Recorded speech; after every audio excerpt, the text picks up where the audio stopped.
Welcome to the GSD with Jenny podcast, where we talk about how to overcome all the stuff that gets in the way of getting shit done. Imposter syndrome, fear, money, relationships, networking, building businesses. We're going to talk to experts, or as I say, mavens, that provide practical and tactical advice on how to GSD. I'm your host, Jenny Buchholz, founder and CEO of Haven Creative. Now, I started my business with $300 in a laptop and grew it to a team of Haven mavens serving clients around the world and generating over 7 figures in revenue.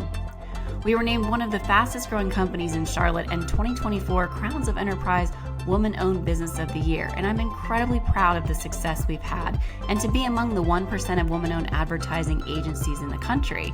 But I still need help too. So I started this podcast with the intent to dive deeper into the things that hold us back from achieving our goals. So thank you for joining me on this journey to GSD. Let's get started. Welcome to the GSD podcast. If you know me well, you know I love good food, and so does our next guest, Chef Craig Wong, the renowned Chinese-Jamaican chef behind Patois Toronto, famous for their Asian, Caribbean soul food. His latest destination, June Plume, serves up island-inspired grab-and-go. He is also the executive chef at Ting Irie, Dubai's first Jamaican restaurant. Combining his heritage with classic French cuisine, Chef Craig Wong's cooking has always been exciting, unique, and packed with bold flavors. His passion for learning and relentless determination led him to working in 3 Michelin-starred restaurants. His work has been featured in Eater, Vogue, The New Yorker, and Bon Appetit magazines. His restaurants have been listed 3 times on Best New Restaurants by Toronto Life. Let's welcome Craig Wong. So welcome, Craig, to the Jenny, show. thank you so much for having me. Absolutely. I'm thrilled to talk to you today about your story and how you started. One of my favorite things is when I first met you, I said, how did you get into doing what you do? And you're like, I love food. I'm like, yeah, I love food too. So I feel like I need to hear more, though. Tell me about how you started your entrepreneurial journey. And people are usually shocked, and they ask me, like, why is it that you became a chef? And I'm like, I like to eat, and it's at its core, it's so simple. Yeah. And I think that the things that we do is we ignore the inner voice so many times that's in our head. And like, when you enjoy something, do it and do it more. And it doesn't mean that everything that you like has to turn into a business. It's more about pursue what you're passionate about and chase your dreams. I find so many people that say to me, they're like, I wish I could have done this, or man, if I could go back all these years. It's like, it's just all this time wasted.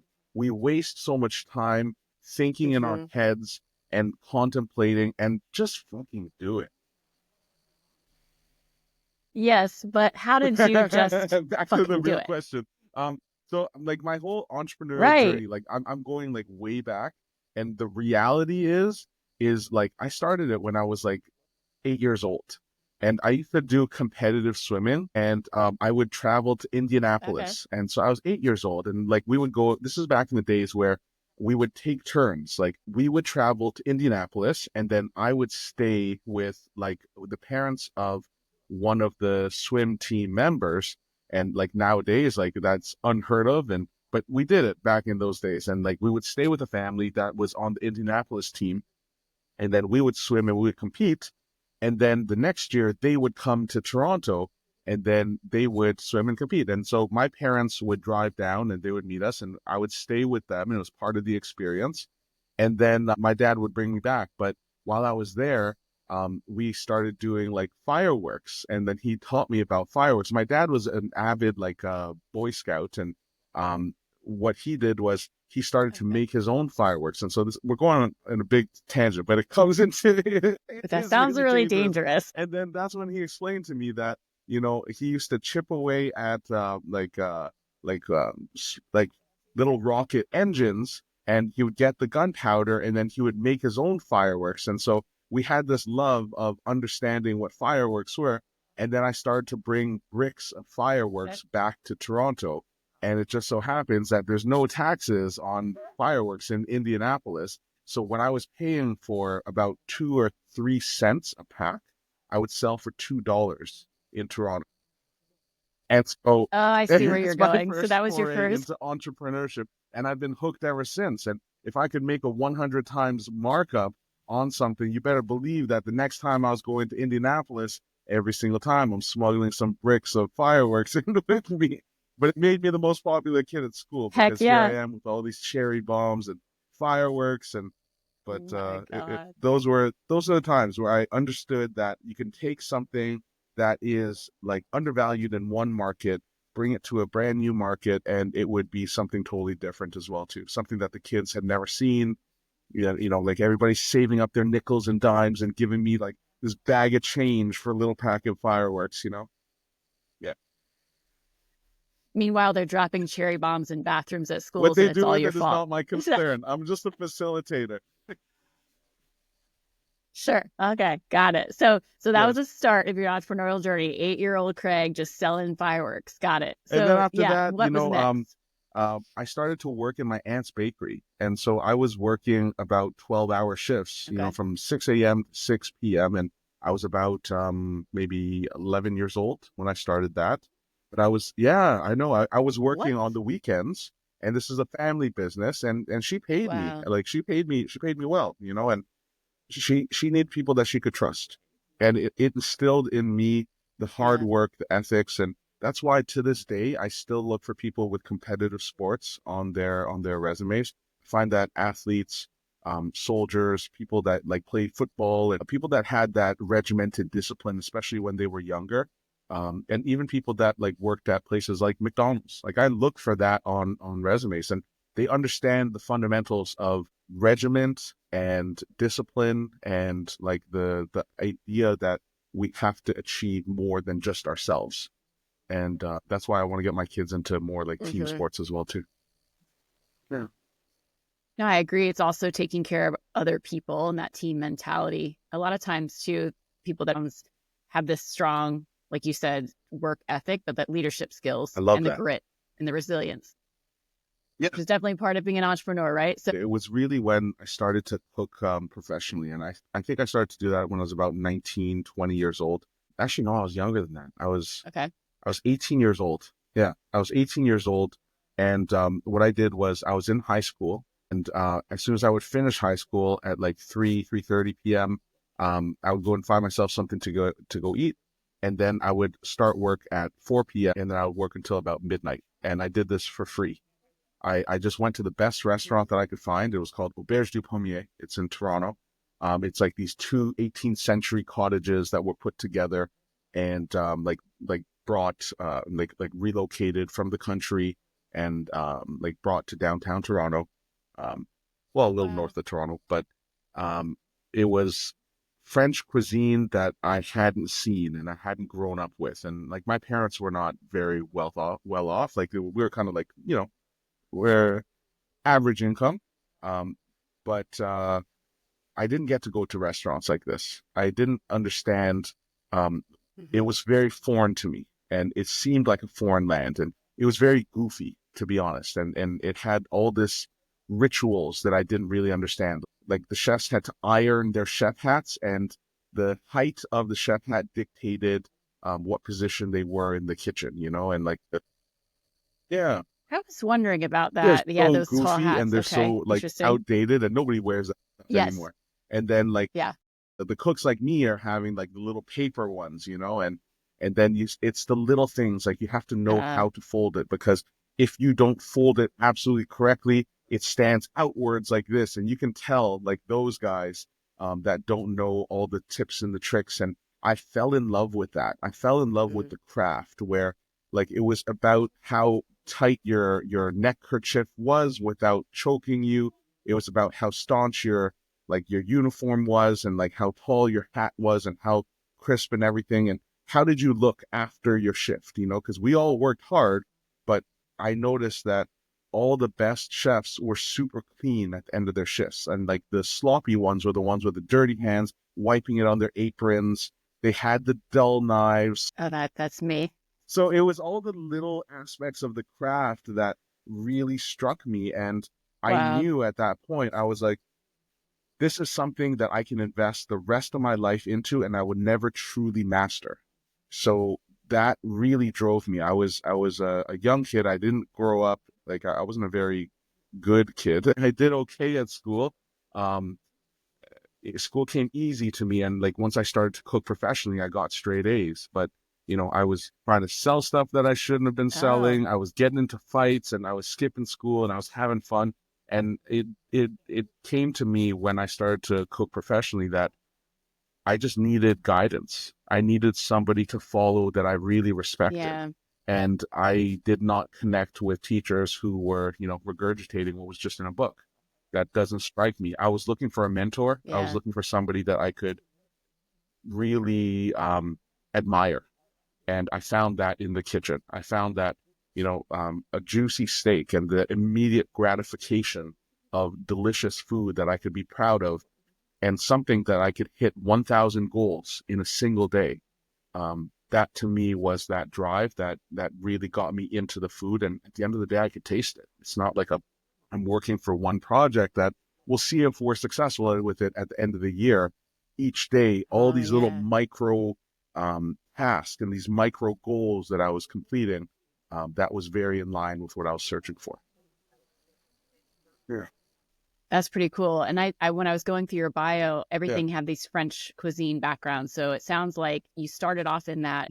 I grew up in a Jamaican Chinese household. Most people wouldn't recognize. I love that. We're Chinese people from Jamaica, and we go back 100 years of history in Jamaica. So 3 generations that my family has spent in Jamaica. So just like I'm a Canadian boy, I'm the first one that's born here, and I'm assimilated to Canadian culture. Like that was my family in Jamaica.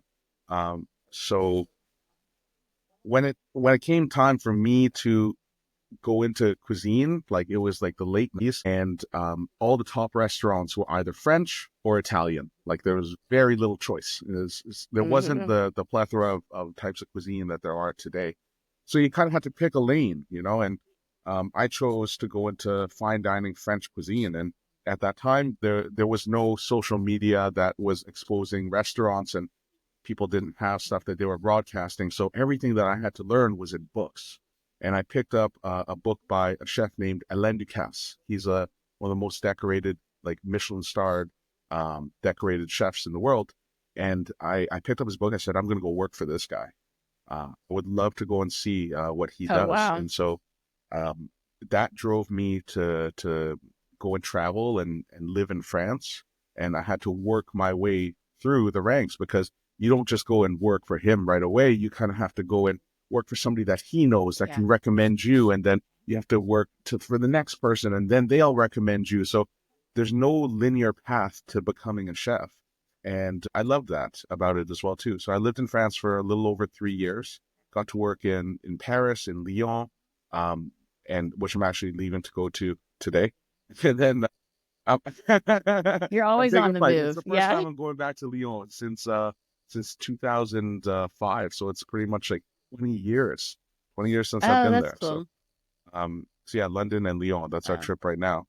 But I got to work for all these chefs that I really, really wanted to work for. But what I found was that the professional side of me was this ultra fine dining for like bougie restaurants. And then on the other side, like, I'm a Jamaican Chinese kid that grew up eating cheeseburgers and eating falafel and like shawarma. I love that. I love Korean food.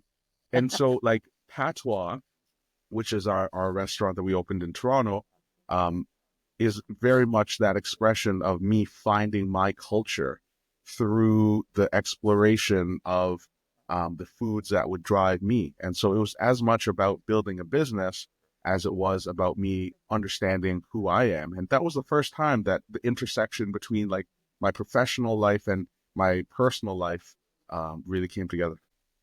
I love that. So how, though, did you break in to the French culinary world? I mean, obviously you said you work for different chefs, but like you had some kind of grit or determination that said, I'm just going to make this connection. I mean, you get a cookbook and then all of a sudden you're in a restaurant. Where was that connection? It's a very dog-eat-dog world. And especially when you start getting to those echelons of restaurants, especially like back in the day, like I'm talking like early 2000s. Yeah. Those restaurants are the most competitive people in the world. So for instance, like we would be cooking on the line and we're supposed to be teammates, but yet I look better if I step on him and he looks better if he steps on me. So it was a big competitive area where we would almost have to screw each other over to get ahead. And I was good at it. Yeah, I don't like it. I still don't like it to this day, but it was sink or swim. Had to do it, and there was a lot of games that people would have to play to advance themselves. And it's that taught me that hard grit and determination. And I would be lying to you if I said to you that without that and those lessons, I don't know if I would have the resilience and the resourcefulness that I have today. So I'm not saying that it's a good thing. I'm not saying that it's a bad thing. I'm saying that, it was a lesson. It was a lesson. It was there. Yeah. Yeah. I mean, I coming up through video production in Los Angeles, it was very similar. It's a cutthroat industry and people are climbing over each other to get to the next seat because you are easily replaceable. Anyone else could take your spot, which I definitely didn't love that atmosphere. But like you said, I learned a lot. So you left France, you came back to Toronto. Talk to me about the journey of starting the restaurant and how did the resilience to get there? And it was about 2006-ish. And I must have been 6, I was 25 years old. I was a great cook and I was very serious and dedicated, but it was kind of like I was a great cook / asshole. It's like, you have big time. No way. I can't imagine you being an asshole. At that time. Well, I'm glad I didn't, I guess. I was one track minded, and it was like I was coming back to a country where people were actually acting like people. I was like almost brainwashed into a way that, it being was an asshole. And I was so competitive over the most minute things, and I trained myself to work in that circumstance like a robot. Like, I'm not kidding. I was coming from 16, 18-hour days. I wouldn't say a peep about it. We were underpaid. We were overworked. We were just so dedicated to the cause, and that anybody that wasn't dedicated to the cause was an outsider, and it took me a while to understand that no one's going to work with me. I was like, everyone's going to shun me, and it probably took me about 3-4 months of making people cry, getting everybody around me upset, not understanding why people are not being friendly to me and not applauding the hard work and the efforts that I'm putting in. And I almost had to re-socialize myself. I'm convinced to this day that I had a form of PTSD that I came back with. So you came back to Toronto, and yes, talk to me about that journey of now actually I'm coming starting back up the as restaurant. like a managerial position, and I'm starting to take on larger roles and starting to find myself and understanding that cooking in restaurants is way more than just about the food, because all I was doing was I was focused about the food. It's about people and the relationships and getting the most out of people. I started to understand that, like, I needed to hone this whole other side of my persona.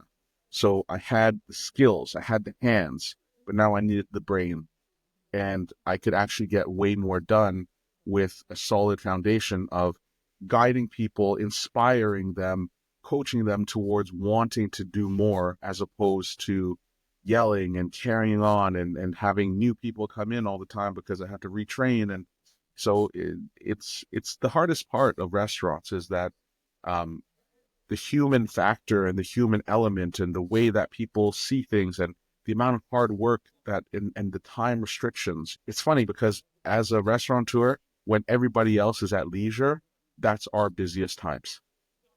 So we have to recognize that we're at the service of other people. When other people are having holidays, like, that's busy time for us. When other people are enjoying and they're checking out of work, like, that's when our work begins. So it's an industry filled with misfits, and we're all people who are going against the grain in some ways, and we're still rebelling a little bit, and it's changing slightly, but we are still definitely at its core people that are looking to give pleasure to others as well. Definitely. So talk to me about how you do that at the restaurant. I would say that during COVID, the thing that I recognized the most is how much I missed seeing people eating our food, because when we were shipping food to other guests, we would get the feedback in a card, or we would get it on like a review, however we would get it. But to not see people enjoying our food, I genuinely miss that. I like seeing people enjoy, and I find myself asking, I'm like, how is that? Did you taste this? Could you tell that I added this time? And it's still that challenge for me now, where I want to not need people's feedback because I want to have that confidence. But at the same time, when it's something that's so near and dear and it's something so raw that, I just made this. What do you think? And we're leaving ourselves exposed to a certain degree, and leaving ourselves a bit vulnerable each time on the plate. I know. I feel like that's with any artist, right? You create something and you want to get some kind of feedback for it. You're curious. Tell me though, when you started, I mean, did you have to get investors? This is why I'm asking. I've heard there's a lot of great chefs that don't know how to run a business, and it's different. You go into this as your craft, but now you also have to be a business owner. So just talk to me a little bit about that journey for you. Any sound person will tell you that the restaurant business is a horrible business. Yeah, it's horrible. You're right. Basically, you have to invest so much money. It's a crapshoot if you're going to make a success of it. You have so much perishable goods. You have all this overstock. You have all this labor without a solidified guarantee that you're going to have the business coming in. It's the worst business in the entire world. But at the same time, it allows me to travel to different countries, and it allows me to work anywhere that I want in the world. It allows me to connect with people and have everybody come and try our services. Not everybody is able to try like everyone else's type of business and offerings. Like anyone can come into our place, and for like what it costs for a meal, like they can try what we do. So it exposes us to a lot of different facets and opportunities that we wouldn't have gotten otherwise. Like, for instance, we get to meet like celebrities or athletes, or I get to invite anybody that I want in the world to come into our restaurant, and chances are they're going to come in for a meal. Who's going to turn out a free meal? I was like, come on in, check this out. Right? Not me. So like in those cases, it's one of the most enjoyable businesses that I could imagine. And when we first started, we had some investors and people that really believed in me. We were operating for about 2 years, and then our next door neighbor committed arson to his place. Yeah, so we were operating for 2 years. Our neighbor committed arson, and the funny thing is that 6 months before, I had asked him if he would be interested in selling his business to me, because I would love to expand and take over where he was. And he said, no, he's happy where he is. And for some reason, I don't know, like weird people do weird things. But at that time, I had 4 investors. I didn't know what the hell to do. I'm learning everything on the fly. I'm learning how to manage, learning how to deal with people. And we just gotten our groove, and we have like a great team. And then this fire happens. So at that time, I said, I don't know where we're going to be. Some people are saying that it's going to take like 6 months. It actually took about a year to get back in. So you had to totally shut down your spot because of the fire next door? The entire place to the beams, all the way to the beams. Everything. Oh my gosh. So this is only 2 years after you started? So what I did was I said to my investors, I said, I have money now. I don't know where we're going to be in 6 months, 9 months, a year, whatever it is. I said, I'm going to do what's right. We're going to give you back your money. And then we also gave them a very healthy return on their investment as well, too. And I said, I'm going to take on the risk. I don't know what's going to happen, but it's the right thing to do. So to this day, we're still great. And they're all asking me how they can invest. And, and it's a little different now. We have a little bit more. But like, how do you think that you made it through? So it sounds like multiple downturns, really, and you continue to be successful. Like, what do you think that secret ingredient is? I just won't take no for an answer to your success. Okay, I've talked to a lot of entrepreneurs that say that. I will not take no. Absolutely. Just determined. If it's something that we want, I will fight for what we need. And like I said, I'm not saying that what I learned in France and was the way to do it, but I've been called every horrible name in the book. I've been insulted. I've been kicked down. I've been physically, like pushed and in these places. And there's nothing that anybody can do that's worse than what happened. So why not just push? Why take no? Let's go. We want this. Don't let anybody stand in our way. Like they say no, like if they say no and they put a roadblock in front of us, I'm going over. I'm going up below. I'm going around. I'm going to find a way to get what we need. And for me, that's what I feel like I need to pass on to my two young sons more than anything else. I just want them to never give up. Absolutely. So you're saying though, a lot of that is because you were treated like shit. You learned, but with, I'm a parent as well. It's like, how do I instill that? I guess we've got to let our kids go through it in order to learn that lesson, or what could we? Maybe you terrorize my kids, I'll terrorize your. Or tell them. Yeah, right. There you go. We'll do the swap. You can come down, send your kids down here, and I'll send mine up to you. You put them in the restaurant. I'll put them into marketing. We'll treat them like shit, and then we'll be like, "There's your lesson." Movie days. Bring them back to the media. I mean, I know. Like, I always say that though. It's like it's good to fall down because 100%. you appreciate. You don't learn anything from. You don't learn anything from victories. You learn from your mistakes. You learn from the times where you could have had something, and if you changed a couple things, if you win, just keep doing more of the same. That's it. Like there's no lesson in that. One of my favorite quotes is there's no winning and losing, it's winning and learning, right? So I tell my kids when they lose at basketball or they're frustrated about whatever's happening, I'm like, what did you learn? What did you learn from that instance? So you had enough times where you fell down, you got back up, and it sounds like you already have this mentality of perseverance, resilience, and grit. But there's got to be people around you too that help pull you out of that. Can you speak to me about maybe the people in your life that help mentor you or pull you out of the funk? Like, it's really on my two hands. I've worked with thousands and thousands of people in my career. On two hands, I can count the amount of people that has worked in Patois with us that really, really resonate with me and really feel that connection. They're the people who are with you in the tough times, that are willing to stand with you because they know it's the right thing. And it's funny because we don't own our employees, we rent them. And it has to be the right time in their career, the right time in their life, and people are good. People are good. And it's a tough thing sometimes because we get screwed by people all the time. Overall, people are good and they want the best for us. There are certain ones that will be gems to our company and will really, really go the distance when it's required. And after a while, they all have an expiration and they all want to go and do something different. And it's the happiest thing and it's the saddest thing as well too, to know that they're going on to something different that's going to lead them towards their life and that we could have spent that time together.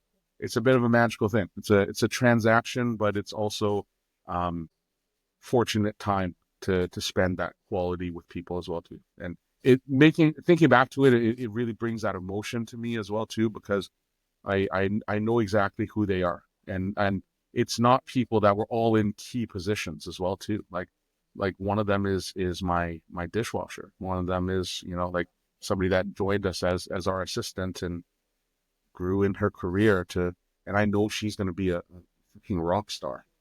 She's 20-ish years old and she's doing stuff that like I'm learning now, and so it's so cool. It just makes me really proud to be involved with people at a certain time in their lives and to see what they're going to do as well too.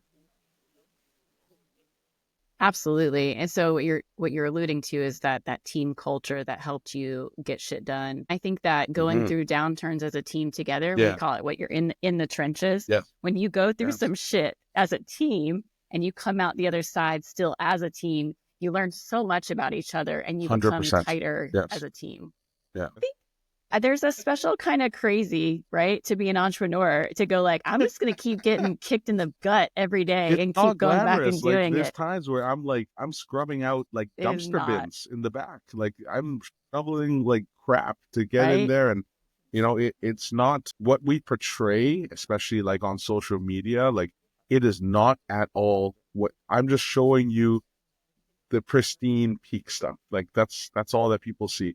Behind the scene, there is so much hardworking people that are, grinding. And when I genuinely mean actually grinding, like it's hard for them to wake up in the morning and they have sore shoulders and they'll have like pains in their back and, and people are still there lifting 50-pound bags of potatoes and, lifting cases of chicken and it's a very physical job that doesn't really get taken into account. Like feeding 100 people it takes a lot of work. Yeah. I imagine. Yeah. So tell me, what would be one biggest lesson learned on these highs and lows of entrepreneurship? My default answer that I usually say to people is that basically the entrepreneur always knows best and never let anybody like sway you, because like what makes you special is what you see. And if everybody saw what you see, then they would go and do it. That's like my typical answer. But you're catching me at a time right now where we're doing a bit of a shuffle. One of my chefs has been with us for about 9 years now. And between our restaurant in Dubai and our restaurant in Toronto, and he's had some health issues, and it really puts things into perspective as well too. So I think it's the best lesson that I would learn is that there are moments in time that we have, and appreciate what you have with the people that are around you and the times that you have with them. Because I think so many times we're planning for the future that we're not really enjoying the present. And I'm thinking about the times that I spent with him and how much it means to me as well. Yeah, no, it's a great reminder. I think as entrepreneurs, we're constantly pushing for the future. And so future focused and vision and scale or whatever, that we don't stop and appreciate where we are and the struggle that we had to get there and be like, all right, here I am. I describe today. myself as a locomotive. Like that's a good... I'm forward. All I do, I push and I go forward. And like sometimes my wife tells me that I leave, she helps to clean up the mess that I leave as I trailblaze forward. But like it's not that it's intentional. It's that my goals and like where I want to go is just so important to me that I'm pushing and I just want to get there. And what I also know is that if I put what I'm doing aside and I start doing work that is the upkeep, then nobody is attending to the drive. So I need to keep that going as well. So it sounds like you're very vision focused. Like, do you sit out and map out, okay, here's where I want to take the company a few years, or, what inspires you, or how do you create that? I try to be a bit more collaborative with it, but the truth is it's a very lonely thing to do because we're setting the path and nobody sees what we see. People will happily listen, and they're going to agree sometimes and they're going to disagree, but at the end of the day, like it's my responsibility, and I have to be the one that is going to live and die by the sword. Yeah, so that's a great segue into, you created a Chinese Jamaican inspired restaurant. So I want to know what people probably told you when you're like, this is the cuisine I'm going to do, and they're like, you're batshit crazy. Especially back in 2012, 2013. Yeah, really? Traditional parents, like they all think like it's not a good profession, like they want safety. They want me to be a lawyer. They want me to be a doctor. And they want me to be an accountant. Like, and no bashing onto them, but like, I can't even tell you how many doctors and lawyers and accountants that come up to me and they're like, you're so cool.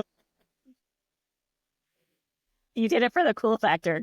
And so, it it just wasn't for me. I'm a rule breaker. I'm not a rule follower, and it doesn't suit me. And so, the way that I raise my kids is very different as well too. I don't care what they do for a living. I just want them to be the fucking best at it in the world, and just artists at it. And I don't even like the most successful like people that I know are entrepreneurs. They're not these professional people. They're people who have supermarkets and like have junk removal companies. Like these are the people that I'm like, they saw a gap in the market, they saw a need, and they filled it. And they're like rich beyond anything that we can imagine for it. And that's the people that I admire, the people that chase their dreams, the people that really followed what they wanted to do and didn't take shit from anybody and just really persevered. Like that for me is so noble. And we need people to be professionals. We need people to just drive. That's what makes me happy. Okay. Yeah. And I agree, which is why I love talking with you, because I feel like we share that passion and fire to just fucking go for it. I do want to go back to, again, Chinese Jamaican. So tell me about what inspired that. Obviously, I know your background, but talk to me about that. And like you said, overcoming. So everybody said that it was like the worst idea. Like they would say things like, you either go to a Chinese restaurant or you go to a Jamaican restaurant. They were like, people are just going to be confused. You should make things very easy for everyone and, you know, make it non-threatening and stuff. And in my mind, I'm like, I hear where you're coming from, but it takes somebody to think outside the box. And if it just feels right to me, it just feels right. And I was always the kind of person that enjoyed coloring outside the lines. And like I said, like I'm a misfit, you know, and I didn't get into this because I liked following the traditional paths. I got into this because I wanted to break that mold. And what I found was, as soon as I started to do that, now I'm getting the attention of the press, and now I'm getting, you know, recognition for what we're doing. And because it's different, because it's unexpected, because it's something that we truly believe in, people sense that stuff. We're actually very, very akin to people that are doing something genuine versus somebody trying to pull the wool over our eyes. If we're doing something that is not truly meaningful to us, people see through that stuff immediately. Totally agree with that. So, you know, being authentic is the key to success. And it's like you said, it's just if you try to just do another French restaurant and it wouldn't be true to you, it wouldn't be authentically you, it probably wouldn't have the same fire and passion and creativity and innovation that you have in your restaurant today. That's very cool. So what is next for you? I definitely want to stay in the realm of connecting people, but I also think I think it's time for us to grow up as a company a little bit. You know, I love restaurants. I love what restaurants are about. And I think it's time that, you know, we maybe do a little bit more in our industry. So lots more stuff to come. Yeah. I'm excited to see what happens because I already know you're a trailblazer. You're going to blow some shit up. I don't want to do stuff the way that it's been done. I don't want to keep on doing the same stuff. Like if I'm going to do something, it's got to be unique. It's got to speak our language. So one last question.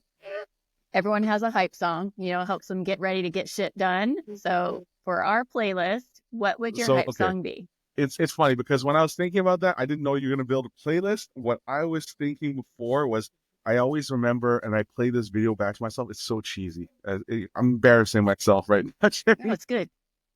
One of my favorite films was Rocky IV, and so I'd look at the training montage of like Rocky, and I'll play that in my mind, like when it's like him and Ivan Drago, and like he's in the gym, and then like Rocky's in the barn, and he's like lifting rocks, and he's like rubbing in snow. And like that always gets me hyped because it shows me it's like these guys might have all the technology, all the advantages, and it's like here I am, and I'm like dragging a horse, and like this is, and it's like I will still persevere, I will still win, and like that for me has always resonated. But if you're talking about like a playlist for a song, man, it's cheesy again. Eminem, Lose Yourself. It's one of those. Yeah, Oh it's one of yeah, those that's songs another. that it's under like a it's a real underdog story of Mm-hmm. somebody that Yep. is coming into their own, and I like playing that role. Because I'm hungry, and um it's very easy to be Yeah. unseated when you are the champ, and maintaining is harder than it is to chase. So we talked about drive, grit, Yeah, perseverance, having a vision, yeah, having the right people around you. So many great lessons in order yes. to get shit done. Yeah. Thank you so Jenny, much it's for my taking your time to pleasure. I share your just love story. This chatting has with been you. awesome. Yeah, it's good stuff. Thanks for listening to GSD with Jenny. If you found this episode helpful, share it with a friend. For more ways to GSD, you can also find me on LinkedIn at Jenny Buchholz, where you can sign up for my Maven Mindset newsletter, or follow me on Instagram at Maven Jenny. Until next time, go GSD, Mavens!